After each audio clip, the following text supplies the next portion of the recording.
আসসালামু আলাইকুম। আমি বর্তমানে অবস্থান করছি অনেক সুন্দর একটি মূলা শাক চাষের জমিতে।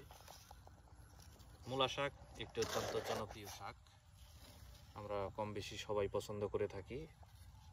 আর আমি যে জমিতে আছি দেখুন, মূলা শাকগুলোর অনেক সুন্দর পাতা, এই যে দিকটা দেখাচ্ছি, দেখুন সুন্দর মূলা হয়েছে। এটা শাকের জন্য চাষ করা হয়েছে, শাক হিসেবে ব্যবহার করা হবে।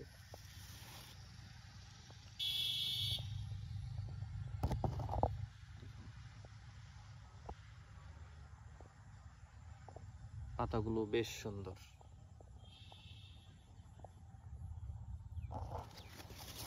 আমি যদি আরেকটু ভিতর থেকে দেখাই, দেখুন